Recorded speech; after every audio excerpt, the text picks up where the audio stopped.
apapun itu, angka itu saya menunjukkan bahwa penelitiannya banyak ya. Banyak mengalami apa? Kegagalan. Yang capek siapa kira-kira? Misalnya 9.000 kali gagal, yang capek siapa? Asistennya.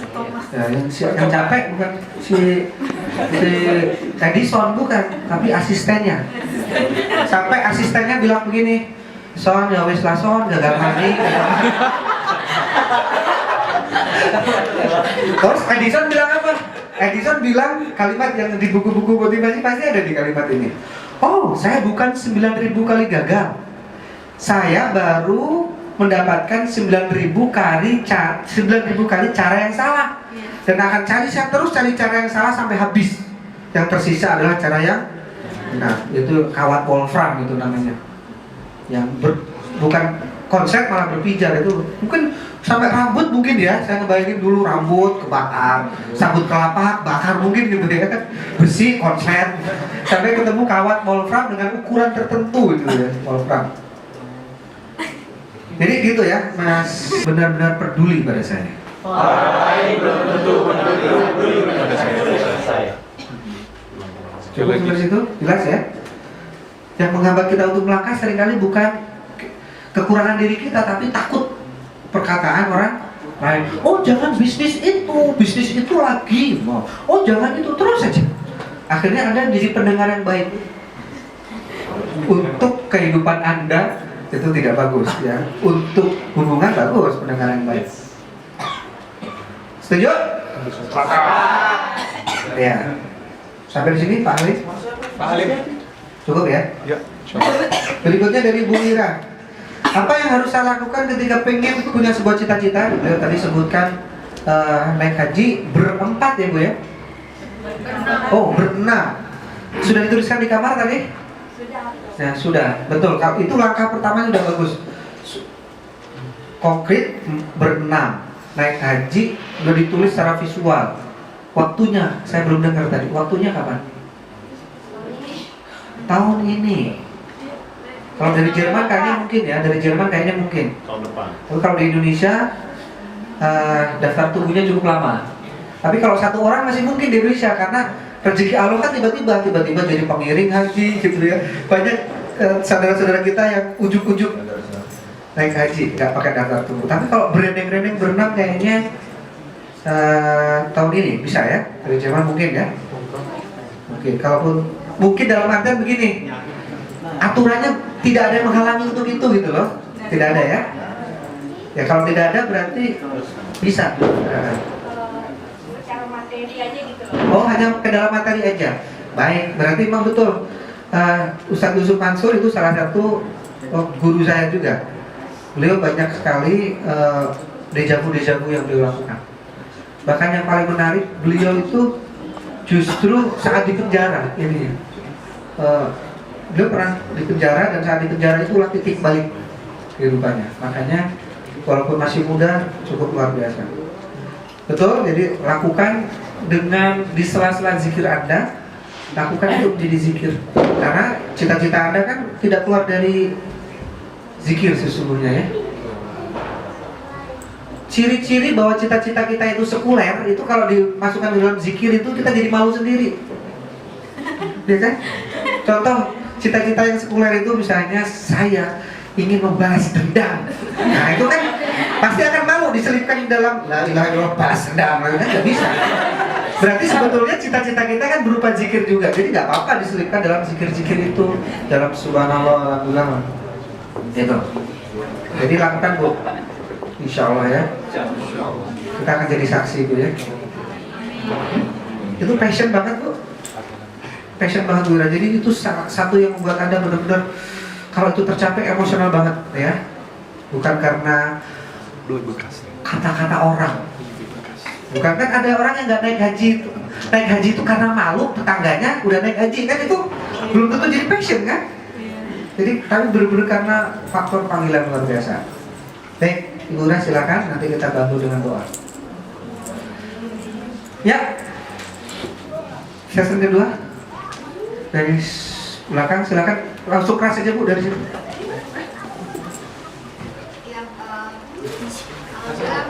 Saya juga punya pengalaman tentang ini. Sebelum punya pekerjaan, saya punya uang 13 juta, tapi saya pengen beli rumah gitu.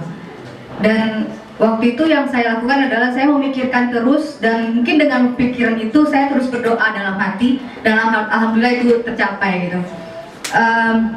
Jadi di situ tadinya saya berpikir itu adalah karena, ya itu pasti karena bayangan saya ingin punya rumah, kemudian doa-doa saya, dan kemudian cara saya entah mengaturnya, entah bagaimana caranya gitu, akhirnya dapat. Nah, sekarang pertanyaan sekarang saya dihadapkan pada beberapa target gitu. Nah, sehingga energi kita untuk memfokuskan, artinya tentu kita akan terus berdoa, tapi pada waktu itu saya benar-benar fokus untuk mendapatkan itu. Nah, bagaimana caranya memaintain kalau kita punya beberapa target dalam waktu yang dekat? Oke, kasih takbir dulu buat Bu Eva. Allah diingatkan oleh Bu Eva, ciri bahwa target kita itu benar-benar keluar dari hati yang sangat dalam, emosional. Biasanya kalau kita udah tetapin itu kayak semi gila. Semi gila itu apa? Ya tadi saya kayak setiap itu BM itu lewat, itu jadi kayak apa ya? Kayak anak muda yang lagi jatuh cinta. Itu loh Bu. Jadi di dompetku ada kamu, di WC ada kamu gitu. Ya itu benar. Itu saya misalnya Bu Ira pengen naik haji, tapi kalau itu bukan bener-bener dari bawah sadar, pas lagi arisan lupa dia, tapi tiba-tiba ada pas bulan haji baru ingat dia naik haji. Iya ya, aku punya target. Nah itu berarti gak passion. Tapi Bu Eva tadi misalnya rumah, jadi selalu rumah apa-apa dihubungkan dengan rumah. Ini rumah gitu. Kayak Bu Lili sekarang lagi dapurnya belum jadi gitu ya. Jadi pas aku mau beli iPhone 5, dapur. Jadi langsung ingetin dapur belum beres terus gitu. Jadi setengah gila apa ya, saya nggak tahu istilah yang pasnya gitu. Itu jadi kayak memang mungkin itu bagian dari keajaiban fokus. Ketika kita menghunjam kan gini, saya dapat analogi bagus nih dari salah satu tokoh MLM. Cita-cita itu kalau sudah ditancapkan masuk ke bawah sadar, itu seperti makhluk hidup. Dia dari masa depan itu memanggil-manggil kita. Ayo cepat Wasmin, kamu kesini ngapain sih, lambat banget, malah kamu ngapain sih di situ, malah leha-leha di situ. Jadi cita-cita itu kayak makhluk hidup yang manggil-manggil kita itu. Jadi kita mudah sekali teringatkan, kalau sedikit lenceng dikit, mudah sekali teringatkan karena cita-cita itu begitu menghujamnya gitu. Makanya kalau zaman dulu itu ada namanya Gajah Mada dengan sumpah apa namanya? Sumpah palapa. Jadi orang yang udah menancapkan bintang itu biasanya dia bersumpah bisa. Saya punya teman satu kosan dulu waktu S1 di Bandung. Dia itu kan sekamar supaya hemat biasa. Jadi satu kamar dikontrak untuk berdua kan. Jadi ada kasur, ada kasur tambahan gitu ya. Kasur tambahan ada, tapi nggak tahu kenapa beliau itu nggak mau tidur di kasur tambahan itu. Jadi malah kasur yang bagusnya buat saya. Setiap jam 3 pagi saya dengar tahajudnya, lantunannya gitu. Jadi di karpet ya, kalau habis bangun itu kalau dia cuma pakai singlet suka kelihatan ngeplak di sini. Bekas karpetnya kadang-kadang di pipi gitu. Pas dia lulus sarjana ekonomi, dia hafal 30 juz. Kesini-sini saya baru tahu, oh ternyata dia punya sumpah palapa. Jadi sebelum lulus 30 juz dia tidak tidur di kasur. Gitu ya, itu ciri-ciri yang udah passion banget. Passion banget, sumpah palapa.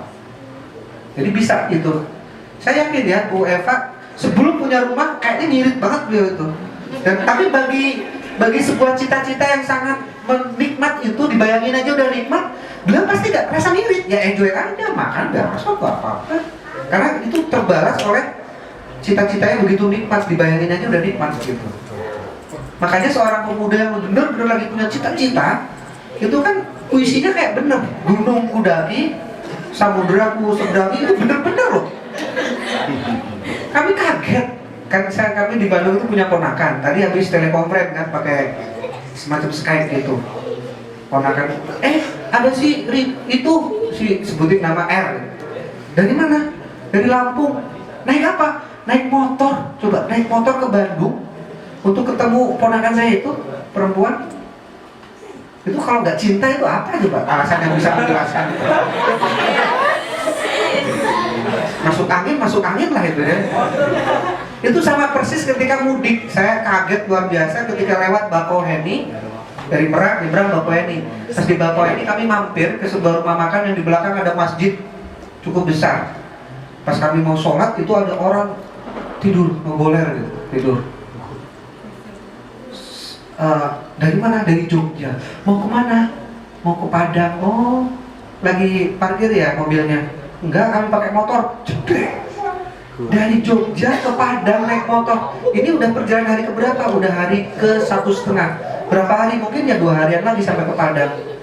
Jadi di motornya itu ada bagasi tambahan, pakai kayu gitu, rangsel gitu. Jadi itu pulang kampung kembali ke rahim.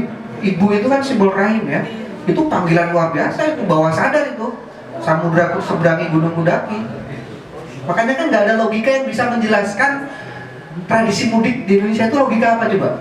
Mudik itu pembunuh massal. Itu kan tahun Lebaran itu pembunuh massal sampai 600, bahkan tahun kemarin naik 800 meninggal saat Lebaran itu. Kecelakaan motor yang paling banyak itu. Tapi tahun berikutnya nggak kapok, mudik lagi. Itu karena apa tadi? Passion masuk ke bawah sadar. Jadi sekali lagi, kalau Anda masih setengah-setengah dengan mimpi Anda, masih mengkhianati janji-janji terhadap diri sendiri, tolong periksa. Bisa jadi mimpi itu belum masuk menghujam ke struktur emosi Anda. Ini sekaligus menjawab plan-plan ibu berikutnya. Konstruk lebih mendalam lagi, bayangkan lebih emosional lagi, lebih masuk lagi. Nanti mimpi itu menjadi subjek, menjadi makhluk hidup yang akan terus manggil-manggil. Bagi yang usianya sudah mulai tua tapi nggak ada di sini ya, hati-hati. Ini ada perlu mengingatkan, mungkin harusnya Bu Lilis nih yang menyampaikannya, karena sering Bu Lilis menangani orang tua yang memaksakan jurusan kepada anaknya. Anaknya pengen jurusan psikologi, orang tuanya maksa jurusan kedokteran. Orang tuanya yang sudah tua memaksa anaknya yang masih muda memilih jurusan kedokteran yang tidak disukai. Nah, ini gejala apa nih? Nah, ada ambisi, cita-cita yang tidak tercapai. Itu nggak boleh dititipkan ke anak kita. Maka sebelum kita menua, segera selesaikan urusan kita dengan diri kita. Oke, menarik sekali. Nggak ada yang ngacung, dan cukup dulu ya. Oh, ada, silakan, Iwan sebelah sini.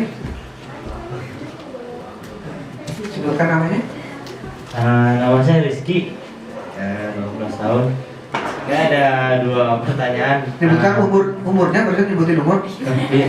Lebih tegas, biar dengar. Oh, umur saya 18 tahun. 18 tahun, Bu. Enggak, 19. Oh, Baru ulang tahun, Mbak. Biasa, masih 18. Iya. Jadi begini,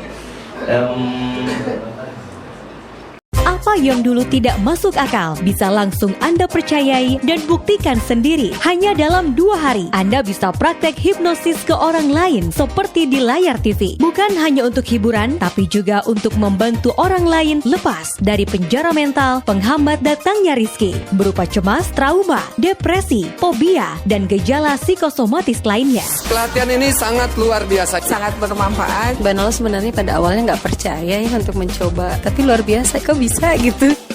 Ikuti Hypnotherapy Certification Workshop bersama Bapak Wasmin Al-Rishad, Master Coach perusahaan nasional dan multinasional, serta narasumber MKFM. Ayo segera take action, tanpa mistik, tanpa syirik, dijamin 100% scientific. Info lengkap hubungi 0811 225 002 0811 225 002. Keren banget ilmunya, dipelajari bisa sangat fisiologis. Sering-sering aja orang ikutan biar hidupnya lebih tenang, lebih positif, dan mengerti arahan hidup. Saya Indri Budiarti, dokter kandungan di Hermina Pasteur. Melalui workshop ini saya bisa memberi nasihat yang lebih ampuh. Alhamdulillah. Saya Abu Yahya, narasumber kajian akidah MKFM. Jadi saya pernah bukan sekali atau dua kali, saya pernah punya banyak dejavu. Cuman dejavu yang saya alamin itu di bagian dejavu yang negatifnya, atau bisa dibilang dejavunya itu kegagalan gitu. Nah, itu masuknya apa emang dari konstruksi otak, konstruksi alam bawah sadar, atau memang ada pengaruh lainnya? Nah, Baik. terus yang kedua, jadi begini, saya pengen tahu di hypnotic goal setting ini ntar ngefeknya kalau misal seseorang kan banyak orang-orang yang punya kapasitas dan kemampuan otak yang berbeda.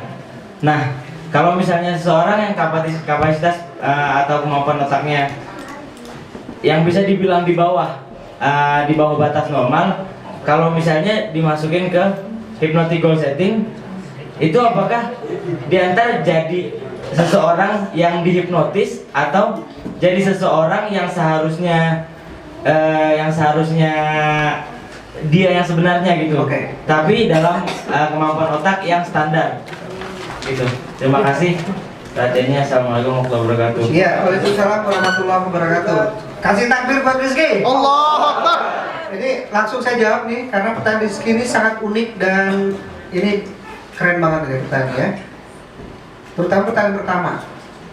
Ketika kita dejavu, kok pernah juga dejavu negatif? Contoh, lagi usaha tiba-tiba ada intuisi atau feeling kita itu tiba-tiba usaha kita bakal bangkrut. Sebetulnya pertanyaannya kalau dilanjutkan, apakah lintasan negatif itu bakal terjadi atau itu hanya sekedar lintasan?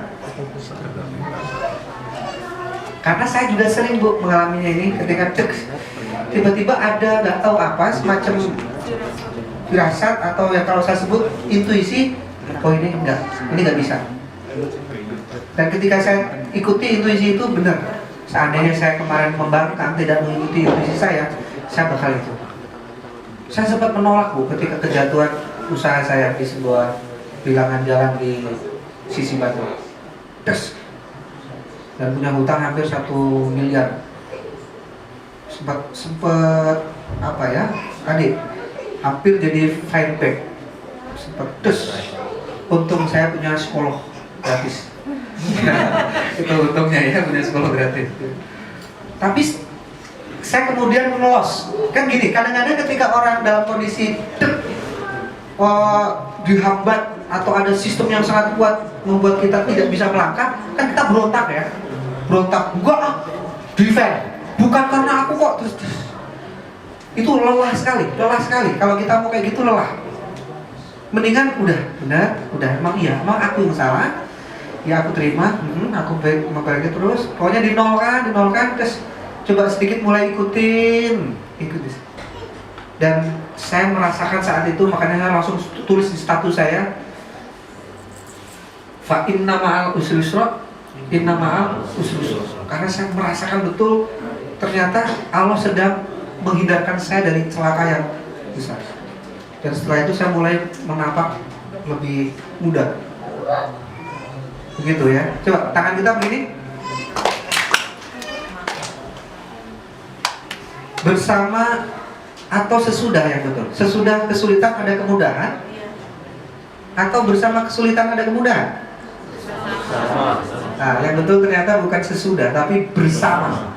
Bersama kesulitan ada kemudahan. Artinya apa? Ini seperti tangan kita nih. Misalnya ini kesulitan yang sedang kita hadapi, sebetulnya jika kita lihat dari perspektif lain ada kemudahan bersamanya. Bersama. Cerita yang paling menarik kan yang itu yang sering disampaikan, subuh berangkat ada 2 keranjang peyem pakai pikulan, tape, Setiap subuh. Pedagang A dan B setiap pagi gitu. Dan suatu saat pas lewat pematang yang sama setiap kali dilewatin, pedagang yang A pikulanya patah dan keranjangnya terbalik ke sawah. Saat itu kecewa si pedagang A itu, tidak bisa dagang hari itu dan tidak dapat rezeki hari itu. Dan pedagang B terus bisa dagang, dan untuk ke pasar dia naik kereta.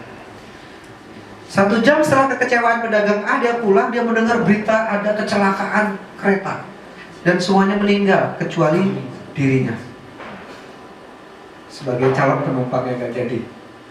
Tadi dia bilang astagfirullah kecewa setelah mendengar kecelakaan itu. Alhamdulillah saya diselamatkan dari situ, dan mudah-mudahan saudara saya itu masuk surga, kayak gitu ya. Jadi bersama.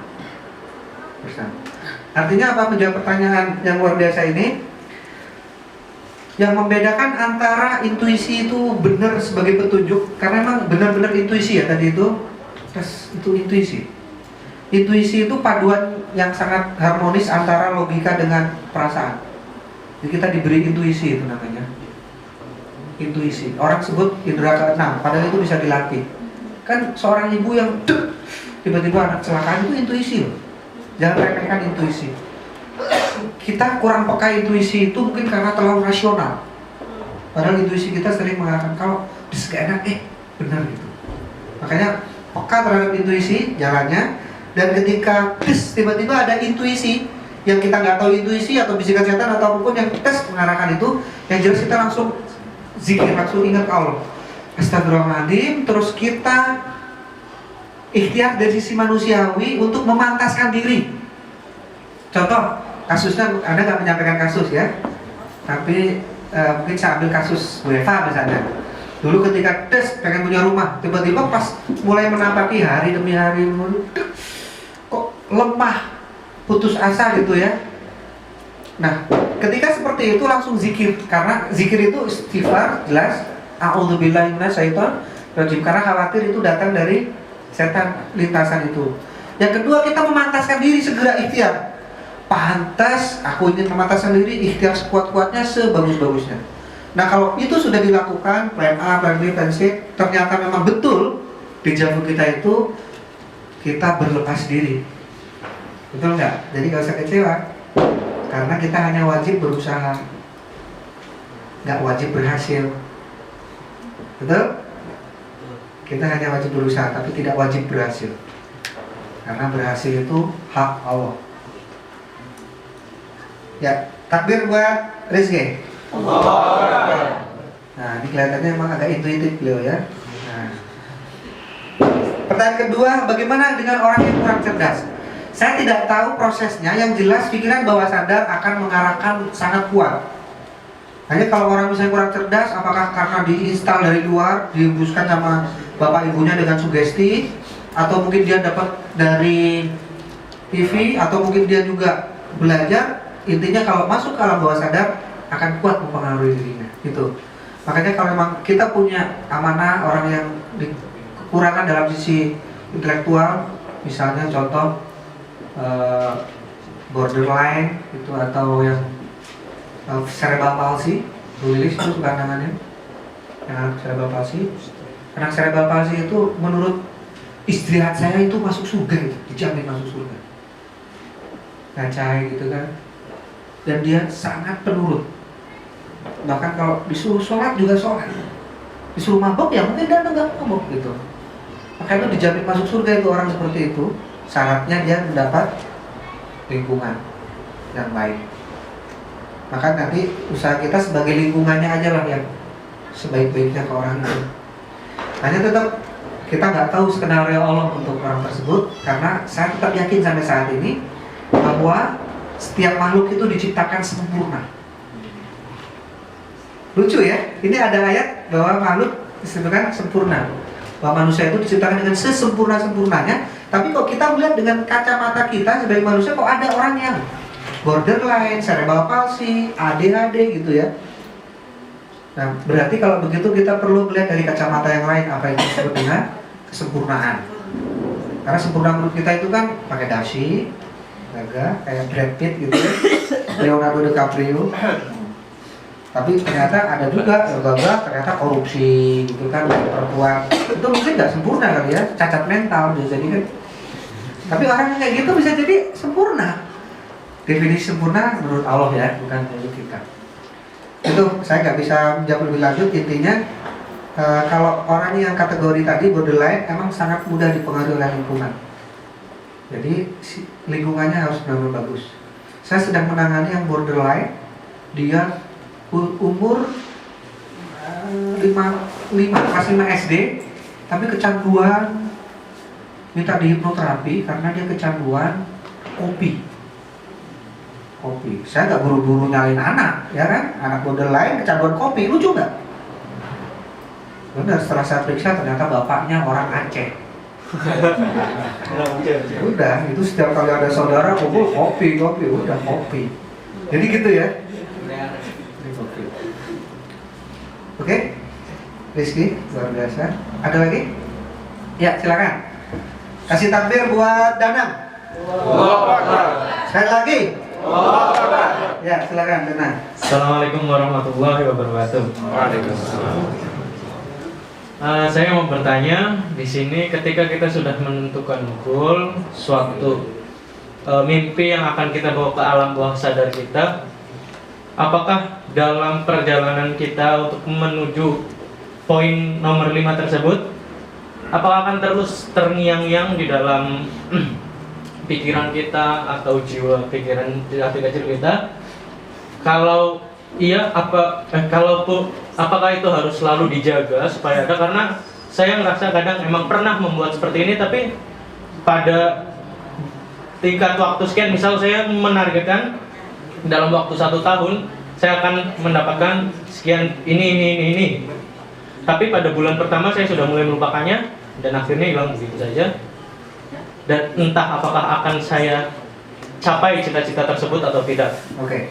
Kalau seandainya kalau memang tetap harus dijaga di dalam pikiran, bagaimana cara menjaganya supaya tidak hilang, supaya tetap berada di dalam alam bawah sadar? Terima kasih. Assalamualaikum warahmatullahi wabarakatuh. Waalaikumsalam.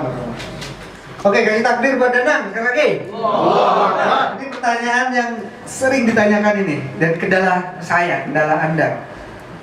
Ketika kita merasa sudah kita hunjamkan goal itu ke dalam bawah sadar, pertanyaan beliau itu terngiang-ngiang. Apakah benar itu terus, ataukah ada kemungkinan lain, ada tiba-tiba menghilang? Nah, Anda gimana nih jawabannya?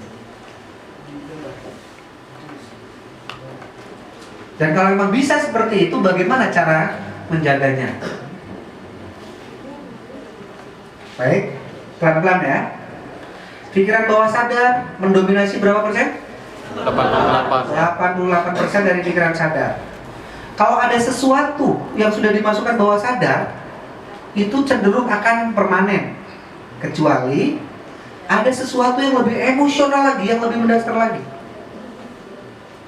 Jadi nggak usah khawatir. Berarti kalau memang itu bisa tergantikan, berarti sesuatu yang menggantikannya itu lebih emosional lagi, nggak apa-apa. Berarti kan lebih bagus. Nggak apa-apa. Lebih bagus berarti kan. Tapi kok Pak Wasmin kok kayaknya sering banget ya? Kalau sering banget berarti masih tanda tanya. Bener nggak itu udah masuk ke bawah sadar? Kayaknya sih belum, baru masuk pikiran sadar aja kayaknya. Belum terlalu emosional gitu ya. Nah, baiklah. Sekarang pertanyaannya, Cikaracak dengan batu pasti. Cikaracak dengan batu tahu artinya? Air yang menetes ke batu, lama-lama dia akan lubang juga. Itu masih yang pertama itu. Yang kedua, pepatah itu loh. Bergaul dengan tukang minyak wangi akan bau wangi. Bergaul dengan tukang domba akan bau domba gitu loh. Karena saya pernah melihat ini. Ada teman saya yang dia ceritanya, aku nggak akan gunakan ijazahku. Terus aku mau jadi bisnismen. Ya, mulai ngerintis bisnis kan. Pas ngerintis bisnis dia gaulnya sama PNS. Mohon maaf ya, sama pegawai negeri.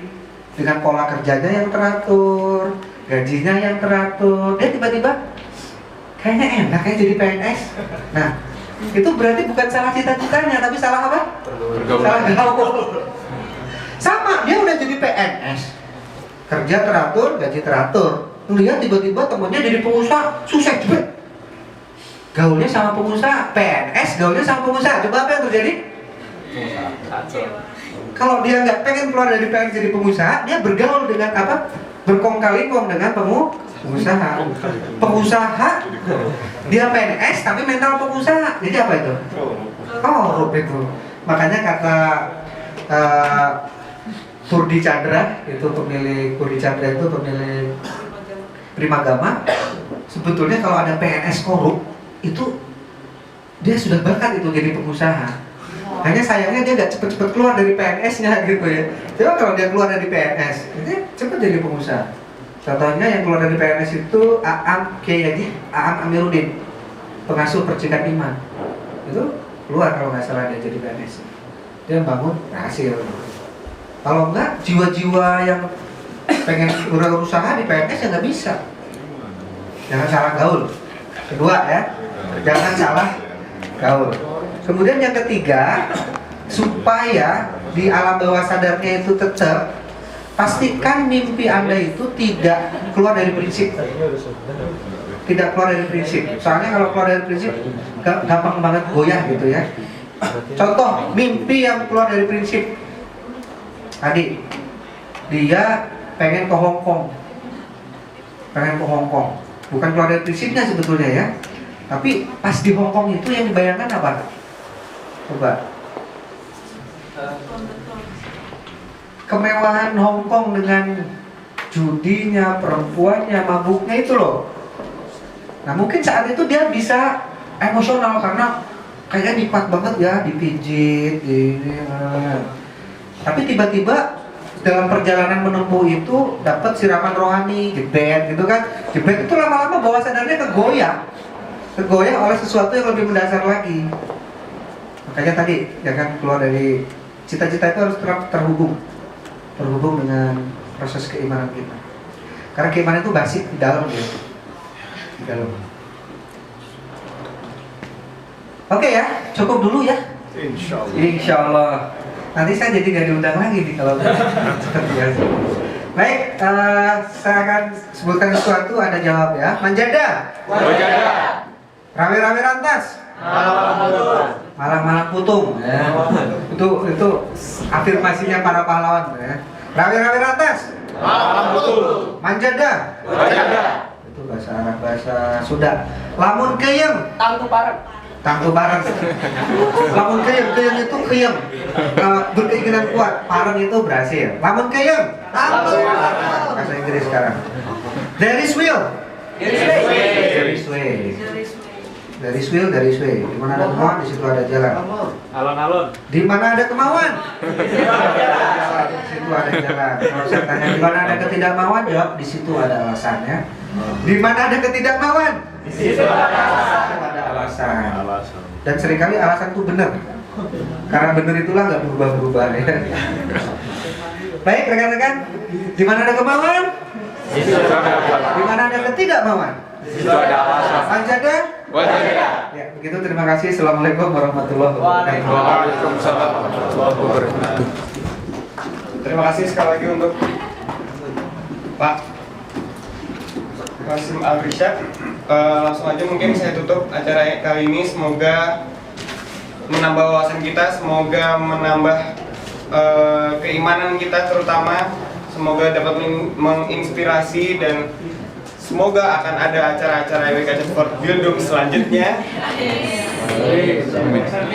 Sekian dari saya. Kita akhiri dengan membaca hamdalah dan doa kafaratul majelis. Alhamdulillah. Subhanakallahumma wa bihamdika asyhadu an la ilaha illa anta astaghfiruka wa atubu ilaik. Assalamualaikum warahmatullahi wabarakatuh. Waalaikumsalam warahmatullahi wabarakatuh. Gimana Bang tadi acaranya Bang? Jadi acara yang barusan dilakukan tadi itu sangat inspiratif sekali, sehingga membuat hidup saya berubah semenjak detik ini.